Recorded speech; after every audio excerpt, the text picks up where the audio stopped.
Iyi ni radiyo BBC Gahuzamiryango ivugira i Londres kuri metero 19, 25, 31 na 41 ku mirongo ya FM mu karere k'ibiyaga binini no kuri internet kuri bbcgahuza.com.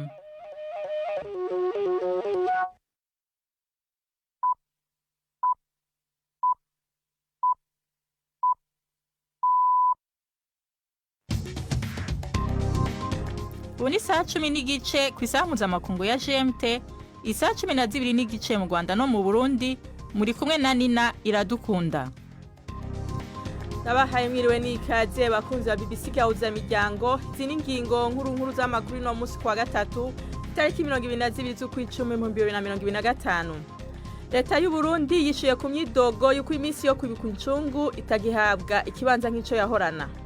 Leta y'u Burundi irasonera cyane kandi irubahiriza izo ncungu z'igihugu, gusa n'indi buryo bwo kubibuka kugira ngo habemwo no kubahiriza cyane iragi ryabo. Mu Burundi nyene ibibanza byo kwakira no kuvura abagwayi korera bigiye kongerezwa kuko ico kiza kibandanya kurandagata. Mu Buganda habaye impanuka y'imodoka nyinshi yahitanye abantu barenga 40 kwibarabara rya Kampala Guru. Tubafitiye n'ikiganiro c'abagore, aya makuru ahagarariwe na Mark niyo nkuru.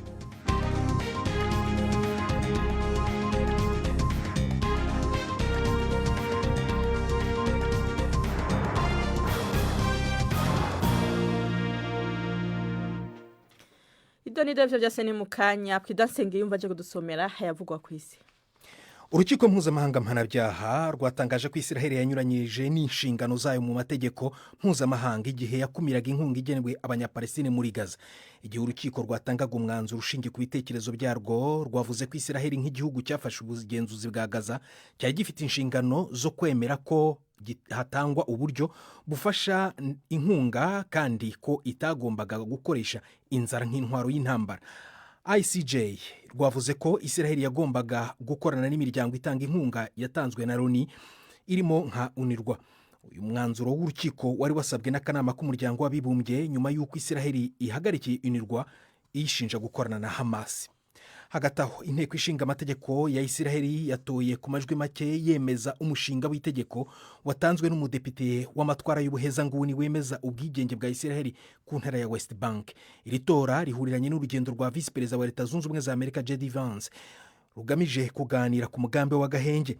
Mu kwezi gushize Perezida Trump yavuze ko atazemera ko Isiraheli yiyomekaho West Bank abanyapalestine bashaka kugira leta yabo. Ishyaka Likud rya Minisitiri w'Intebe Benjamin Netanyahu ntiryashyigikiye umushinga w'itegeko, ariko abandi bagize ihuriro ry'amashyaka ari ku butegetsi baritoye. Ukraine yibasiwe n'umurundo w'ibitero by'Uburusiya mu gihugu hose. Byagabwe amasaha make gusa White House, ibiro by'umukuru wa Leta Zunze Ubumwe za Amerika, bimaze kuvuga ko guhura kwa Perezida Trump na Vladimir Putin ku nshuro ya kabiri byasubitswe. Inkuru ya John Sadworth uri Kyiv, muri yumva mu ijwi rya Chansara Bimana. Ibitero bikomeye by'Uburusiya vyabaye mu ijoro ryakeye vyahitanye abantu indwi harimwo abana babiri Kiev. Ibi nivyo bitero vya mbere ku mugwa mukuru kuva mu kwezi guheze. Hari n'ishure ry'imicuko ryatewe ibisasu mu gisagara ca Kharkiv bikomeretsa abantu bashika ku 26. Umuyaga nkuba waracitse mu bice byinshi vya Ukraine kuko Uburusiya bwatumbereje ibitero ku nzira zikwiragiza umuyaga nkuba. Imbere yaho igisirikare ca Ukraine cavuze ko cakoresheje ibisasu by'Abafaransa n'Abongereza kugira gitere uruganda rukora ibisasu biturika mu karere ka Bryansk mu Burusiya. Ivyo bitero vyabaye haheze amasaha make ibiro vy'umukuru w'igihugu wa Amerika bigabanuye ivyizigiro ko himirije kuba vuba inama hagati ya Donald Trump na Vladimir Putin. Abanyamakuru babiri bafunzwe batsindiye igihembo Sakharov cy'uyu mwaka. Ni igihembo gitangwa n'inteko ishinga amategeko y'ibihugu by'ubumwe bw'Uburayi ku bantu bagaragaraho kurengera uburenganzira bw'ikiremwa muntu n'ubwisanzure bw'ibanze. Andrei Poskobu wo muri Belarus yakatiwe gufungwa kubera inkuru ze yakoze kuri guverinoma igihe leta yakazaga umurego wo guhiga batavuga rumwe nayo. Mizia Amogarobei wo muri Georgia bivugwa ko yafunzwe nyuma y'inkuru z'iperereza yakoze ku ikoreshwa ry'imari ya leta no gukoresha ubutegetsi mu gukinagaza abaturage. Abandi bahawe irishimwe barimo abaturage ba Ukraine, Malala Yousafzai na Nelson Mandela. Aya na makuru ya BBC. umuyobozi w'umutwe w'abarwanyi ba Rapid Support Forces Mohamed Hamadi Dagalo uzwi nka Hemet yatanze gasopo ko azarasa ku kibuga cy'indege icyo ari cyo cyose mu karere kizagaragaraho ko gifasha ingabo za leta ya Sudani mu bitero byo mu kirere cyangwa ibikorwa byo mu kirere. Abitangaje amasaha make nyuma y'uko drone za RSF zibasiye ikibuga cy'indege cya Khartoum. Inkuru ya Nomusa Maseko muragezwaho na Gildas Yuhundi Mpundu. Gasopo itagaramo ikinya ya Hemeti yari itomoye yagize ati hamwe ibibuga by'indege byo hanze y'igihugu byokoreshwa mu gutera amabombe ku butaka bwa Sudani bishobora guhinduka igice cy'urubuga rw'intambara. Iri gabisha ryacishijwe ku mbuga ngurukanabumenyi ejo haheze ryabonye nk'iterabwoba rigaragara kuri Misiri yigeze kuba yagirizwa kugira uruhara mu bitero byo mu kirere kuronsa imyimenyerezo hamwe n'utudege tutagira abadereva. Igisirikare ca Sudani cavuze ko cyari cyashoboye kuburizamwo ibi bitero amasaha make imbere y'uko uruja n'uruza rw'indege rusubira muri Khartoum. Ikigo cya Elon Musk Starlink gitanga imirongo ya internet iturutse ku cyogajuru mu rwego rw'itumanaho kiravuga ko cyahagaritse serivisi ku mashini zirenga 2,500 zifitanye isano n'ibigo bikora uburiganya muri Myanmar. Umuyobozi wa Starlink Lauren Drayman yatangaje ko iki kigo gifata imyanzuro ikwiye igihe gitahuye ibikorwa binyuranye n'amahame yacyo. Kuwa mbere w'iki cyumweru ingabo za guverinoma ya Myanmar zari zavuze ko abasirikare bafashe imwe mu nyubako zabaye kimomo mu bikorwa by'uburiganya n'amagendu hafi y'umupaka wa Thailand. Inkozi z'ibibi zireshya abanyamahanga mu bucuruzi bw'abaringa n'urukundo bitabaho zungukiye cyane muri ibi bikorwa mu karere kitaruye ka Myanmar. Nina urakoze Pedasenge yumva kuri ayo makuru.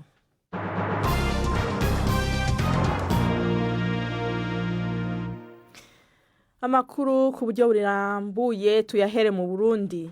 Ibibanza byo kwakira no kuvura abagwayi korera mu Burundi bigiye kongerezwa kuko ico kiza kibandanya kurandagata. Mu ndwi imwe abamaze gufatwa barenga 2,000 mu gihugu cyose. Ivyo vyatumye umutambukanyi w'umukuru w'igihugu ahaguruka atanguza isekeza ryo guhimiriza abantu kurushiriza kugwanya ico kiza. Gushika ubu bivugwa ko kimaze guhitana abantu 6. Ni inkuru ya Patrick Waso i Bujumbura. Leta y'u Burundi irasonera cyane kandi irubahiriza izo njungu z'igihugu, ari nacyo gituma iyi minsi twibuka izo njungu z'igihugu. Muradutunga inkuru twasavye siyo iyo baduhaye reka ndabasubiriremo. Tugarutse ku nkuru yejo aho mu Burundi bibutse ku nshuro ya 32 President Melchior Ndadaye incungu ya demokrasi yishwe mu 1993 hamwe n'abandi mu bo bakorana. Harabaye imyidogo yuko uwo munsi utahawe ikibanza nk'ico wahorana. Kimwe mu vyafatiwe ko nuko abo mu nzego z'igihugu harimwo n'umukuru w'igihugu bazindutse kare bakagenda ukwabo kunamira abo bahisi, abo mu miryango y'ababuze nabo bakagenda ukwabo bavuye mu misa kandi kare bose bari kumwe mu biringo byose by'ugo rubanza. Abagendanye na President Melchior Ndadaye bavuga ko iyo ngendo isa nkaho leta ifise intumbero yo kuzimanganya imisi yo kwibuka icungu. Navuganye na Jerome Niyonzima umunyamabanga mukuru n'umuvugizi wa leta y'u Burundi ntangura ndamubaza ico avuga ko bayibona gutyo. Leta y'u Burundi irasonera cyane kandi irubahiriza izo njungu z'igihugu, ari nacyo gituma iyi minsi twibuka izo njungu z'igihugu, izo njungu za demokrasi iguma ari iminsi y'akaruhuko. No kugira ngo abarundi bose bashobore kwidegemvya mu kwibuka izo njungu. Gusa leta y'u Burundi yahindi uburyo bwo kubibuka kugira ngo habemwo no kubahiriza cyane cyane iragi ryabo. Kubibuka rero mu biringo bibiri, hari igisabisho cyo kubibuka hamwe n'ikiringo rero cyo gushira ingori z'amashurwe ku ntatemwa zabo, twongera twumviriza amajambo bashikije igihe batsinda. Mugabo rero tukaja duhimiriza abarundi guca baza ku kivi nk'uko nabo barize bigura Burundi bavuga yuko ibikorwa ari byo vyoja imbere. Umwene mbere yo gutimbataza rero demokrasi ishingiye ku bikorwa tuvuga tuti abantu nibibuke mu gatondo ka kare, hanyuma bashiraho ingori z'amashurwe bashireko, hanyuma tuje mu misa tubibuke tubasabire, hanyuma igihugu gice kija ku mirimo kugira ngo tubibuke turangura ibikorwa by'iterambere. Rero hari abo usanga bamwe bibaza ngo tugire bya bintu bya kera byo gufata ikonje ryo kwicara tukiriga twicaye ku kibuga. mugabo ni intumbero gusa yahindutse kugira ngo cyane cyane mu iryo rari ryabo badusigiye ryo gutsimbataza demokarasi yamira mu bikorwa by'iterambere ariyo dusha dushira imbere.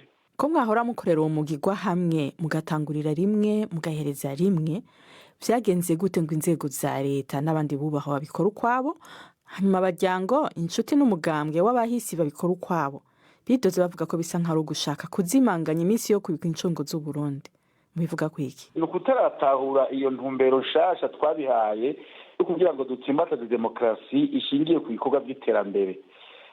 Umukuru w'igihugu n'izindi nzego zose zo hejuru n'abandi bubaha bose bo muri rya nzego bazinduka mu gaturuturu ka kare kugira ngo bashire izo ngori z'amashurwe kunatemwa kugira ngo bibuke, mugabo kandi babikora mu gatondo ka kare cyane kugira ngo tuje mu misa twese. Ariko twasanze iya ntumbero ya kera yo gutonda umurongo tuvuye mu misa twese ugatonda gushirako amashurwe vyatwara umwanya munini cyane kandi utanakenewe, umwanya mbere usanga utesheje abantu kuja kubandanya ku mirimo. Ariko ubu niho bitunganijwe neza nuko batarabimenyera, burya umuhini mushasha uracabatera amabavu.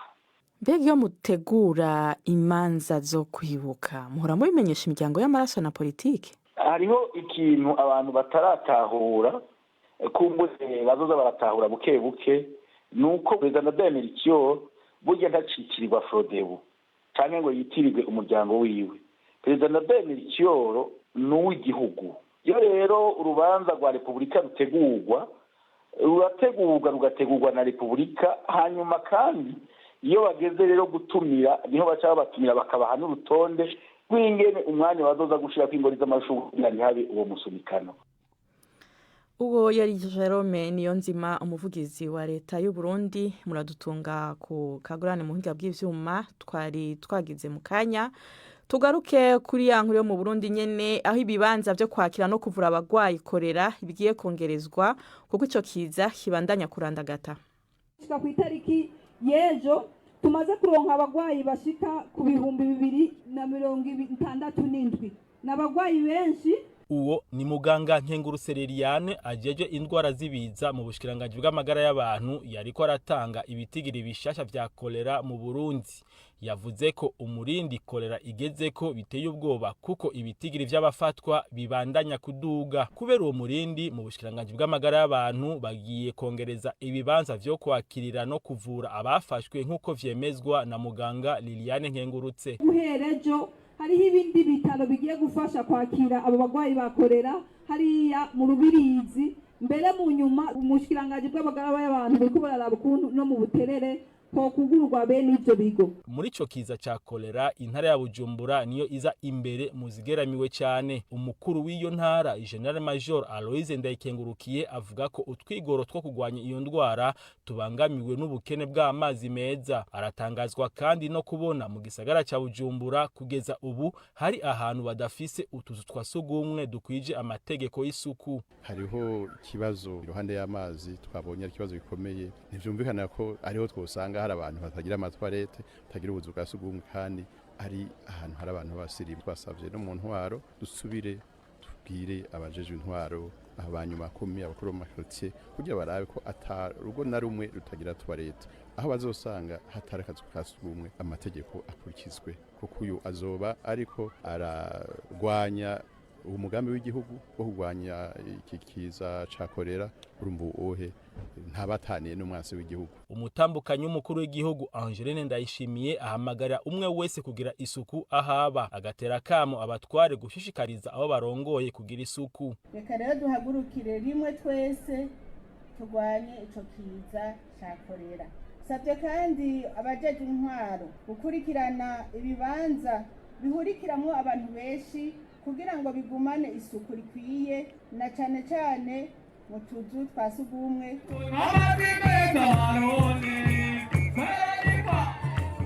Mu gihe indwara ya kolera imaze imyaka irenga 45 ivugwa mu Burundi, igisata cyo kugwanya indwara mu ishirahamwe rya Afrika gihaye ihangiro ko hogera mu mwaka wa 2030, ni kuvuga mu myaka 5 kolera yoba itakivugwa mu Burundi.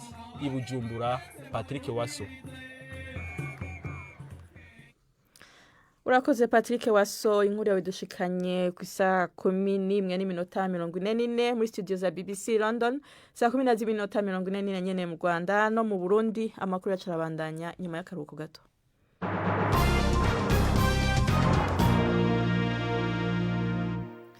Tuja makuru yo mu Rwanda ariko tuyafatiye Iburaya.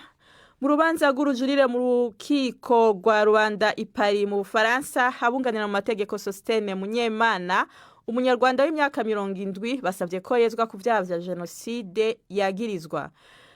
Bavuze ko ibirego bimwagiriza ari bihimbano kandi ko abatangabuhamya bategetswe ivyo bavuze. Sostene Munyemana yahoze ari umuganga mu cahoze ari intara ya Butare, akaba yanakoreye ubuvuzi i Bordeaux mu Bufaransa, yakatiwe gufunga imyaka 25 mu 2023 ku vyaha vya genocide nyene. Ni inkuru ya Majesté Barenga i Paris. Sostene Munyemana yitavye urukiko rw'ubujurire rwa Rwanda i Paris, yinjiye mu cumba c'urubanza asa nk'umuntu ataco yikeka. Yari yambaye agapira k'amaboko magufi k'amabara y'umucungwe n'ipantaro yoroshe. Yicaye mu cumba cugajwe n'ibirahuri bimukingira n'abaje kumviriza urubanza. Afata urupapuro n'ikaramu, aboneka yandika cane mu masare ngatandatu. Imburano z'uno munsi zatangujwe n'ababuranira Munyemana. Bavuze ko yamaze imyaka myinshi akiza ubuzima bw'abavyeyi bariko baribaruka, kandi izina ryiwe yiswe na bimwe mu binyamakuru ngo umuyangayanga wa Tumba, caye mu Gifaransa Boucher de Tumba, ari kinyoma kigamije kumwambika ibara. Abunganira Munyemana bavuze ko mu batangabuhamya bose bumviswe n'urukiko atanumwe yigeze avuga ko yamubonye yica umuntu. Bavuze kandi ko hari abatangabuhamya benshi bari abaturanyi ba Munyemana Itumba mu cahoze ari prefecture ya Butare mu majepfo y'u Rwanda, bemeza ko ahubwo ko ari we bafashije kuticwa. Harimwe n'abatangabuhamya baje bava mu Rwanda. Abamwunganira kandi bishimikije bumwe mu burorero bw'imanza za genocide, aho hagiye haraboneka abatangabuhamya bemera ko bategetswe kugira bavuga ibitari ivyo. Bavuze ko no mu rubanza rwa Munyemana hari abatangabuhamya bavuga ibintu bivuguruzanya. Abo bunganira Munyemana banavuze ko n'ishiramwe Collectif des Partis Civils pour le Rwanda ryo mu Bufaransa rizwi mu kurondera abakekwaho genocide mu bihugu bahungiyemwo ritagendera ku butungane nyakuri. Bavuze ko iryo shiramwe riyobowe na Alain Gauthier n'umugore wiwe Dafros Gauthier afise inkomoko mu Rwanda, rikunze kuba igikoresho c'ubutegetsi bwa Kigali. Abamwunganira basavye urukiko kumufata nk'umwe mu bantu b'inyankamugayo aho kumubona nk'uwakoze genocide. Aha bifashishije akarero k'amakete abiri Munyemana yandikiye umugore wiwe yari kwiga mu gihugu c'Ubufaransa mu 1994 mu kwezi kwa gatanu mu kwezi kwa gatandatu, aho yagaragaza uko ibintu byari vyifashe nk'uraga, ngo vyerekana ko yari afise umutima w'ubuntu. Basoze basaba abacamanza gukoresha umutima nama n'ubutungane nyabwo kugira Sostene Munyemana ashobore gusubira mu rugo rwiwe, kuko amaze imyaka 30 aburabuzwa ku vyaha atakoze. Bitiganjwe ko Sostene Munyemana azohabwa ijambo rya nyuma imbere y'uko urubanza rusozerwa ku munsi w'ejo ruheze rushigwe mu mwiherero. Ibizoruvamo bikazomekana ku munsi wa kane mu masaha y'ijoro. Alain Majesté Barenga, BBC Gahuzamiryango i Paris mu Bufaransa. Urakoze Alain Majesté Barenga. Tumanuke mu Buganda, ahabereye impanduka y'imodoka nyinshi yahitanye abantu benshi kwibarabara rya Kampala Gulu.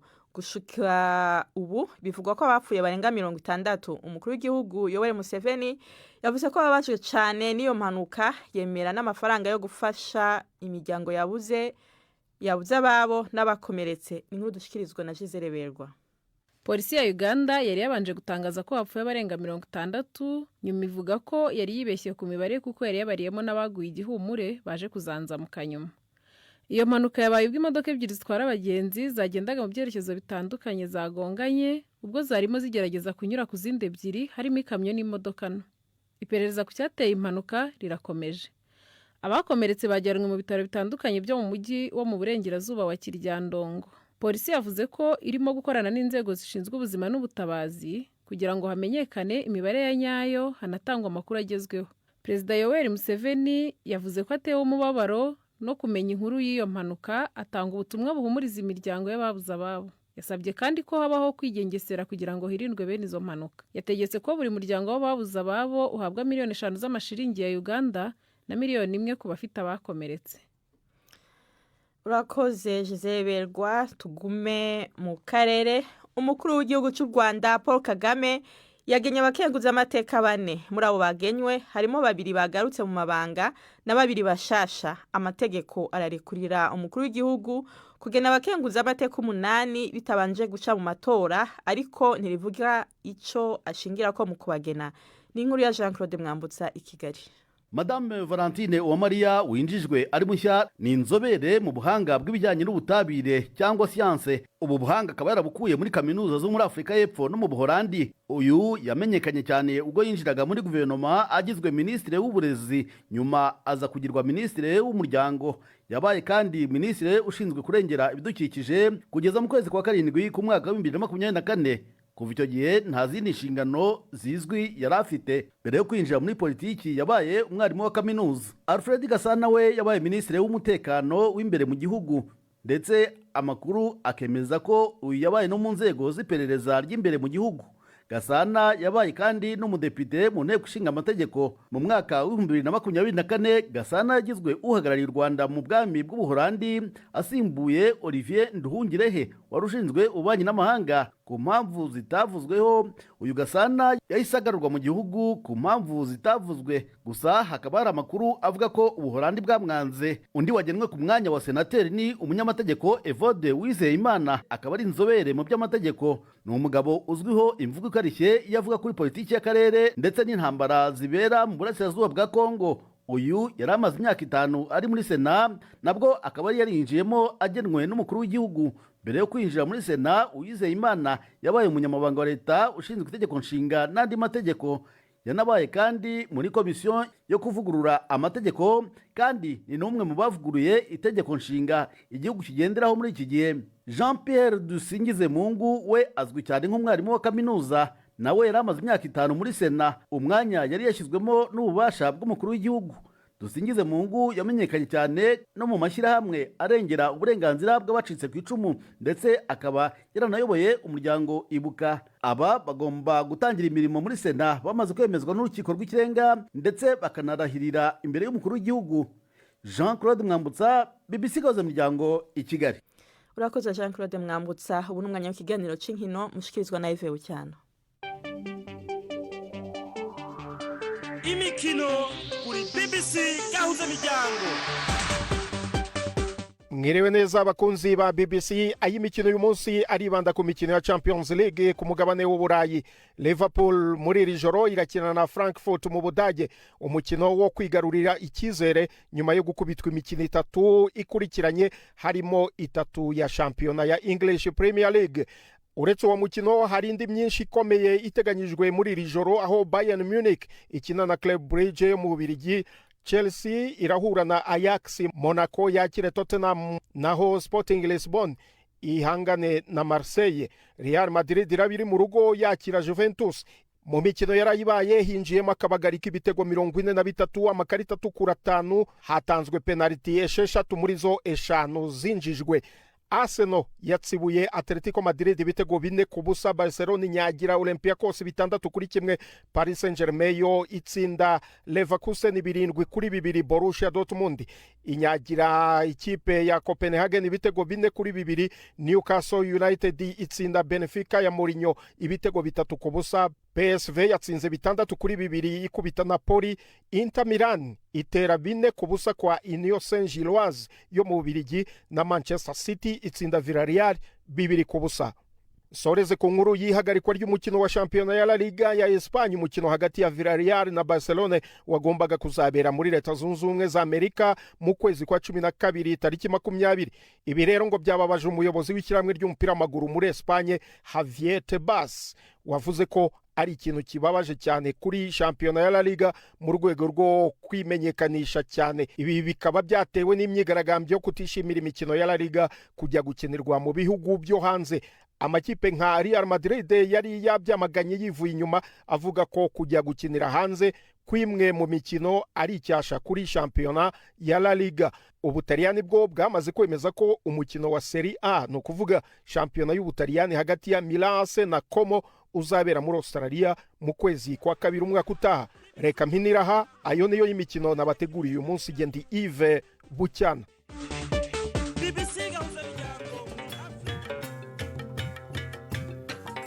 Ngorgorona narusha mu kiganiro none cyo kuri wa kane twabateguriye ngewe ndabizi neza ko uwo mugore atwita atari nge wayimuteye ariko yakiriye uwo mugabo rwose abana n'abawe kandi bazavukira mu rugo rwawe. Erega iyo umugore n'umugabo babana nicyo gihamya cya mbere cyemeza ko umwana uvukiye muri urwo rugo aba ari uwabo, si byo se? noneho mureke mbasobanurire neza kandi munyumve mw'ababyeyi. Nta kibazo turahari rwose. ariko urasobanura ibiki? Ni 12:45 kuri BBC. ubu naho duha umwanya Patrick Waso mu kiganiro c'abagore.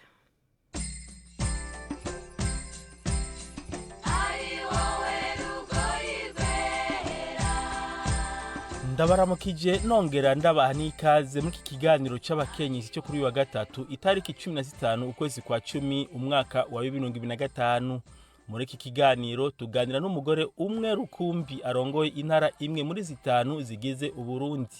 Denise Ndaruhekere arongoye intara yagutse ya Buhumuza. uyu mufasoni ninde? yatanguye gute ivyo bikorwa vya politiki? afatanya gute ako kazi no kwitwararika ivy'urugo rwiwe? inyishu ni muri iki kiganiro mwateguriwe kandi mushikirizwa na Patrick Waso. atangura tubwira uwo ari we. Denise Ndaruhekere ni jewe, nkaba ndamutswa intara ya Buhumuza uyu munsi guhera ku itariki 3 z'ukwezi kw'indwi ku mwaka wa 2025. jewe rero natanguye kuja mu bijanye n'intwaro hari muri 2014 ku itariki 14 z'ukwezi kwa gatatu, aho umukuru w'igihugu yangena kuba umuhanuzi wa buramatari w'intara ya Muyinga, yarajejwe ivy'imibano, inkino n'imico kama. Ivyo narabibayemwo gushika mu 2020, aho mu 2021 bihindukiye hakajamwo byo mu biro vy'intara kwa buramatari habaho abo bita abayobozi bishikira, cangenwa kuba umuyobozi mwishikira wa buramatari w'intara ya Muyinga.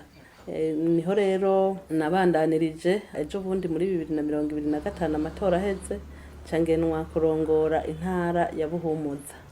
Imbere yuko nja mu vy'intwaro nari nsanzwe ndi mu gisata c'indero, aho nari ndongoye ishure ryisumbuye rya Lycée Communale Kamaramagambo, naryo nyene nkaba narigiye ko mvuye ku ishure ryisumbuye rya commune ryitwa College Communale Buvumbi.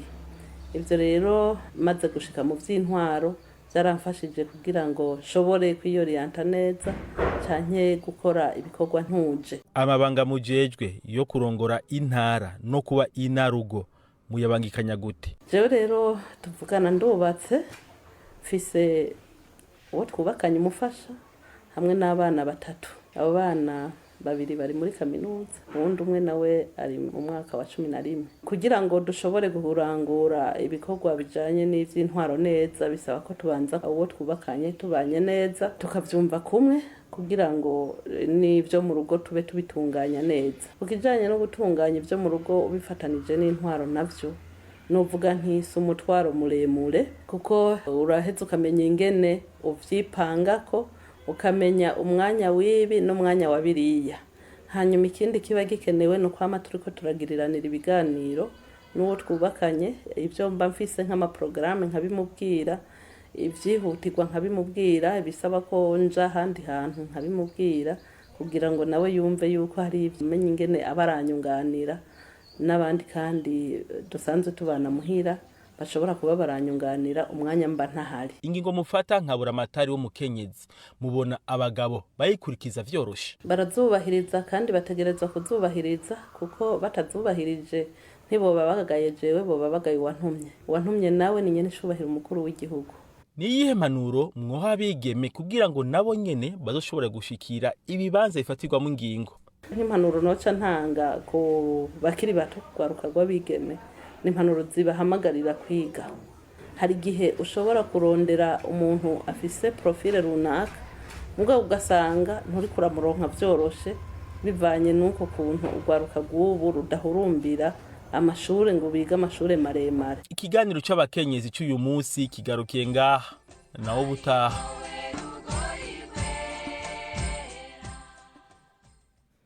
Urakoze Patrick Waso kuri ikiganiro c'abagore tubasubiriyemwo.